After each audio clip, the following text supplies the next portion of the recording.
Kaixo, Jorai. Kaixo, egunon. Azteko jokekin nahiko neman zelan dau taldia, batez be, lasolan jokatu zen jokalarixek, kause, kargaia, haundixea da, ez dakit bajak badakazu, zelan dau taldia orokorrian. Bueno, egia esan pixka bat nekatuta gaude, ezta? Azkenian, azkenen ere beste partidu bat izan genuen kopako partidua, ez da bakarri partidua, bidaiare bai, atzo bueltatu ginen, eta egia esan denbora gutxi urrengo partidua prestatzeko pena bat da, ez? Azkenean, kopako partidua dakagu eta gainera larun batean jolasten dugu, baina hori horrela markatuta dago, ezin dugu aldatu, orduan hortik aurrera gaur bukatuko dugu partidua prestatzeaz, egia esan, filialeko jokalari asko eraman genitun baita ere kopako partidu horretara, beste batzuek hemen geratu zian lanean, orduan pentsatzen dugu ondo ongo garela bilarko, baina azkenen aste gogorrak izaten ari dira, pixka bat nekatuta gaude, baina bilarko prest ere bai. Bintzat, motivazioaren aldetik imaginatzen dut lan handiegirik ez dozula ukiko, ez? Alde batetik taldia puntu beharra daukalako, eta beste alde batetik demoraliko lehenengo derbisa dalako. Azkenen taldeak puntuak behar ditu, ez? Azkeneko ligako bi partiduetan ez dugu ezer lortu, etxian ez dugu ezer lortu, eta bai lortu genuen etxetik kanpo Granadan, eta orain bilar beste aukera badakagu, ez? Euskal Derbian, Zubietan, azkenen guzti hori gustatzen zaigu horrelako partiduak jolastera, eta bilar motivazio aldetik espero dugu ez faltatzea, eta baita ere tekniko-taktikoki ere ondo egotea, eta partidu on bat egitea Zubietan, eta puntua lortzeko gertu egotea.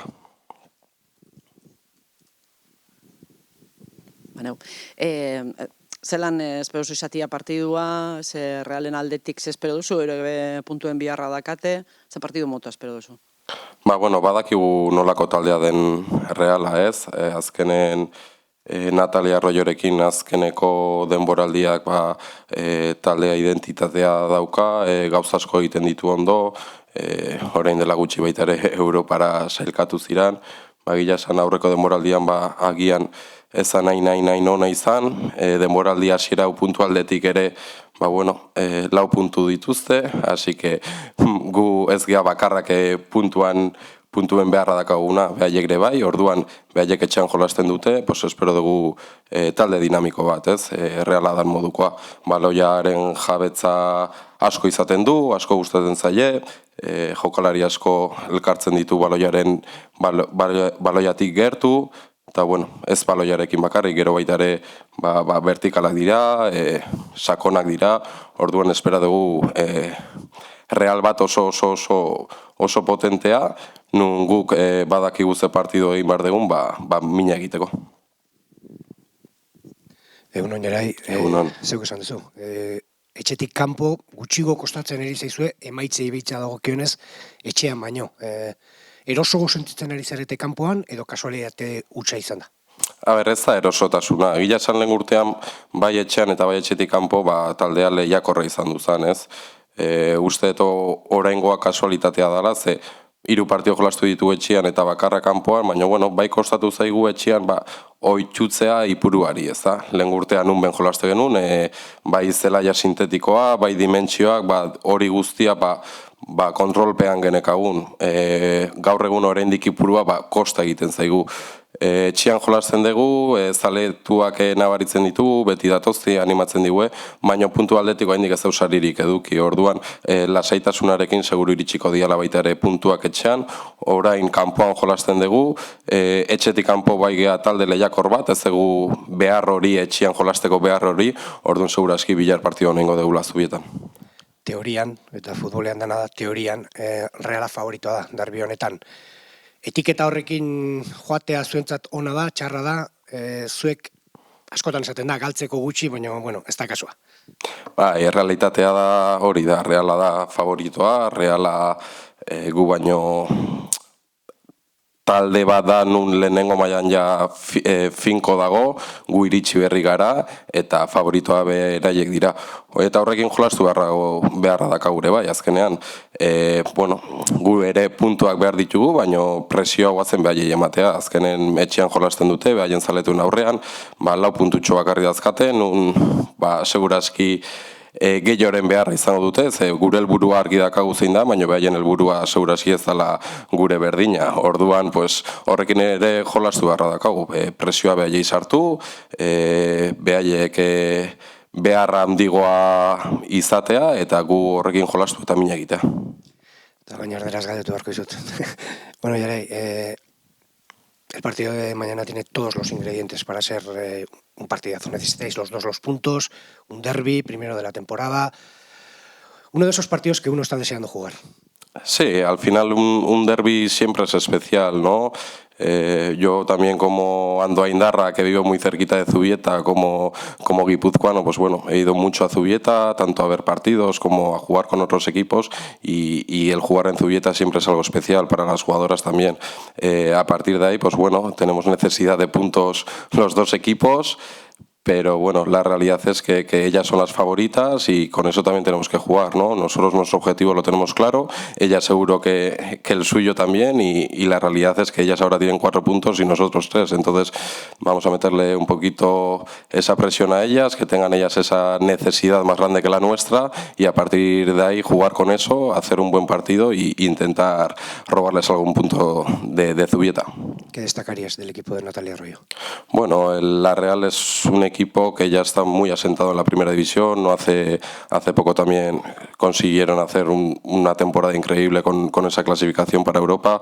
Es un equipo que domina muy bien muchos registros, ¿no? Es un equipo que en base al balón construye mucho, acumula mucha gente al lado de ese balón, te genera muchas superioridades tanto posicionales como numéricas pues en distintos espacios del campo. Luego a la vez también saben ser profundas, saben ser verticales. Entonces es un equipo que domina muchos registros y que va a ser muy difícil contrarrestar todos ellos.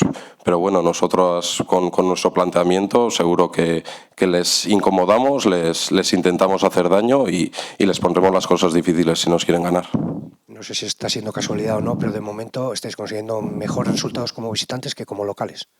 Sí, a ver, yo creo que hoy por hoy es casualidad porque al final llevamos 3 partidos en casa y 1 fuera de casa. El año pasado fuimos un equipo muy competitivo tanto en casa como fuera de casa, no tenemos problemas de viajar y hacer un buen partido, pero bueno, la realidad es que todavía nos estamos acostumbrando a lo que es Ipurúa, ¿no? El año pasado, pues bueno, estábamos acostumbrados a Umbe, a la hierba sintética, a las dimensiones y hoy por hoy pues todavía Ipurúa nos está costando y no es por la afición, porque la afición viene, nos anima, nos arropa, nos apoya, pero bueno, también habrá que analizar qué rivales son los que han venido también a Ipurúa y a partir de ahí seguro que también vienen los resultados en casa, pero bueno, la realidad es que la oportunidad la tenemos mañana de nuevo, fuera de casa en Zubieta y iremos a por ello. No sé si se puede utilizar como excusa, pero no habéis tenido demasiado tiempo para recuperar. Está siendo un auténtico maratón esto. Sí, a ver, sabíamos y éramos conscientes del tramo que nos venía, ya os he comentado en ocasiones atrás. La realidad es que es bueno que sí, que estamos cansados y cansadas. El miércoles jugamos un partido de Copa de la Reina, volvimos de viaje ayer de Ciudad Real. Es una pena que tengamos que jugar mañana y no, por ejemplo, el domingo o el lunes para llegar en mejores condiciones. A partir de ahí eso no está en nuestro control, así se ha puesto el partido, entonces no nos podemos quedar en excusas, pero cierto es que está siendo un tramo largo, duro, donde bueno, vamos a acabar mañana este maratón y a ver si podemos acabarlo bien. Lo empezamos bien en Granada, no hemos sacado resultados en casa, aunque hayamos estado cerca en ocasiones, y mañana tenemos una nueva oportunidad y todo este cansancio se revierte sacando un buen resultado en Zubieta. La palabra previsible en el fútbol es una palabra que es muy complicado de utilizar, pero ¿qué partido prevés mañana? ¿Qué derbi prevés? Bueno, empezando por un derbi bonito, ¿no? Al final los derbis siempre son bonitos. Jugar en Zubieta es bonito y bueno, ¿Qué partido preveo? Pues una Real dominadora mediante ese balón, donde nosotros intentaremos dominar las situaciones sin balón, ¿no? A partir de ahí, como bien he dicho antes, domina distintos registros, se puede adaptar a distintas situaciones, ese juego posicional lo domina bien, vamos a ver qué espacios nos quieren conquistar y nosotros taparle, y a partir de ahí también, pues bueno, en momentos también hacerles sentir incómodo, veremos qué es lo que utilizamos para hacerles sentir incómodos. Lo que tengo claro que el equipo seguro que va a competir, que el cansancio ese que hablamos no es excusa, y a partir de ahí pues intentar hacerles sentir incómodas y también hacerles daño con distintas situaciones, y sobre todo pues estar vivas y competir, ¿no? A partir de ahí esto es impredecible, nunca sabes dónde están los puntos, y vamos con la confianza de poder sacar puntos en Zubieta.